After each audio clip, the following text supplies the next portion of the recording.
In our last video we learned about price elasticity of demand, and in this one we're going to look at the three other elasticities, and they are income elasticity of demand, cross elasticity and price elasticity of supply. So let's begin by looking at income elasticity of demand, which measures the responsiveness of demand to changes in income.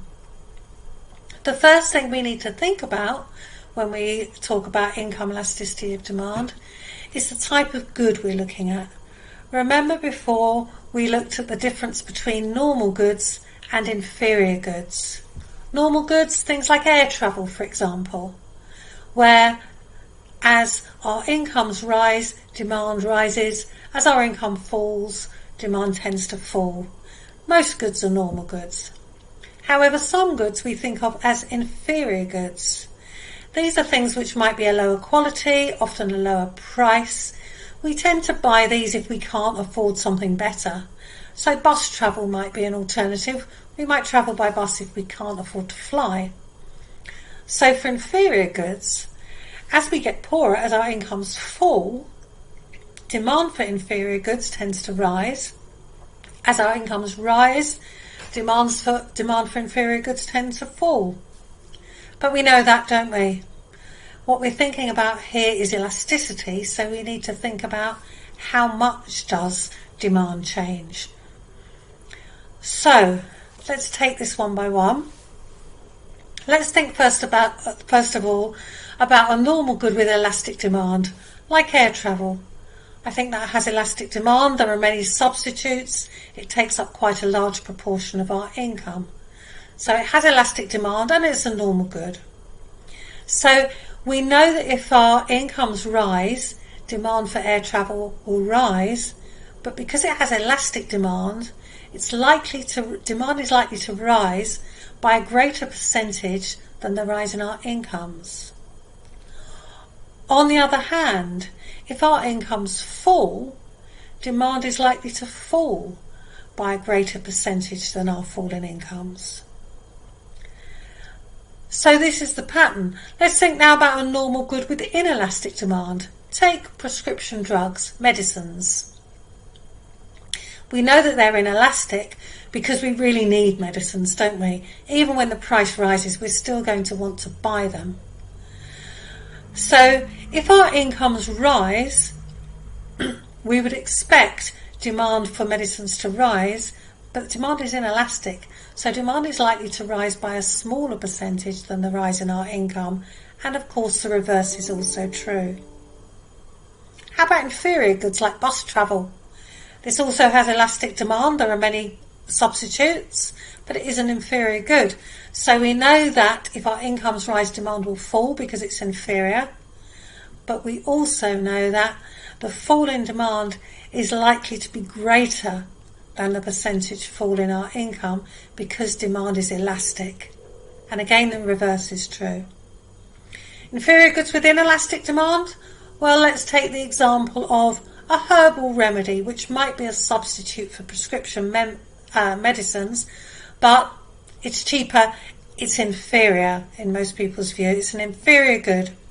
So we know that if our incomes rise, demand for these herbal remedies will fall because it's an inferior good, but demand is inelastic still because we still feel like we might need it. So demand is likely to fall by a smaller percentage than our change in incomes. So remember, with elasticity, we're also always thinking about to what extent will demand change. Okay, why is this useful? Well, knowing the income elasticity of a good helps firms with all sorts of things. It helps them to think about what they should do in the future, how they should change prices. Should they put prices up or put them down? Should they introduce new products? Fairly recently, incomes in the UK were falling, and many supermarkets introduced new ranges of goods, lower price goods, basic goods. They diversified a bit because they knew that we would be looking for more inferior goods. So that's income elasticity of demand. We're going to move now on to cross elasticity of demand. And this is all about how responsive demand is to changes in price of related goods. Things like complements and substitutes. Do you remember those? Complements, things like fish and chips, PlayStations and the games that run on them, cars and fuel. All of those are complements because we buy them together. And then, of course, there are substitutes, things that we can buy instead of. So Coca-Cola and Pepsi are substitutes, for example. So let's look at how this works with elasticity. We know that with complements, so let's take fish and chips. If the price of fish rises, demand for fish will fall, and therefore demand for its complement will also fall. So when the price of fish goes up, demand for chips is likely to fall.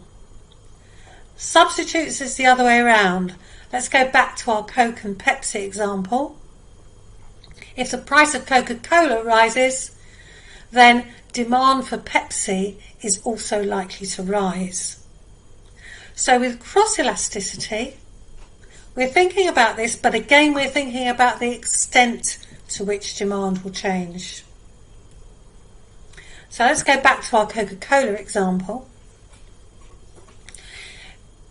We know that demand for Coca-Cola is likely to be elastic. There are many substitutes, not just Pepsi. We know also that if there's an increase in the price of Coca-Cola, it's likely to cause a big fall in demand for Coca-Cola because demand is elastic. And it's likely to cause an equally big rise in demand for Pepsi. So it's about the extent of demand again. So that's a very short bit of information about cross elasticity of demand. We're going to move on now to price elasticity of supply. And you won't be surprised to know that this measures the responsiveness of supply to changes in price. So if price elasticity is inelastic, it's going to be difficult for suppliers to react swiftly to changes in price. Whereas if price elasticity of supply is elastic, that means that suppliers can react quickly to changes in price. So price elasticity of supply is all about speed. It's all about how quickly businesses can either increase or decrease their supply when the price changes. So why is price inelastic? Why is supply inelastic for any good at all? Well, sometimes firms might be operating close to their full capacity.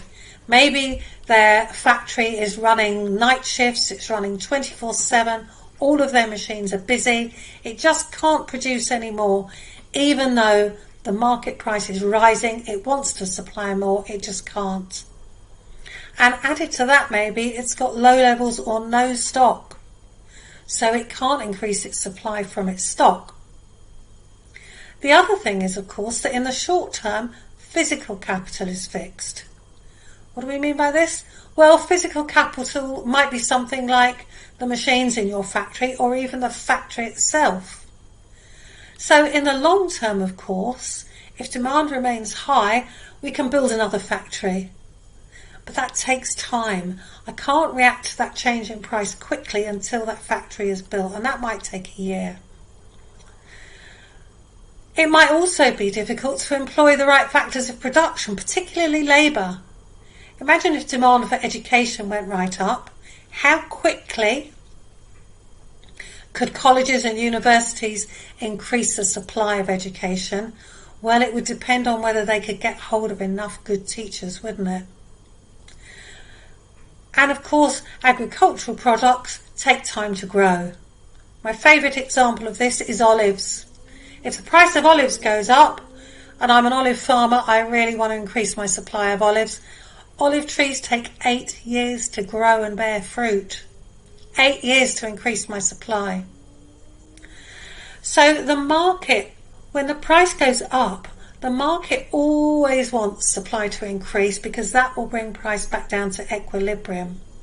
When supply is inelastic, that will cause the price to go up and up and up. and it's likely to cause shortages as well. So overall, why is elasticity important? Well, it tells us about that relationship between changes in price and total revenue for businesses. It's important for governments in determining what goods they're going to tax. It's important for businesses, especially when we're thinking of price elasticity of supply. It's important for businesses in analysing how long it's going to take them to increase production.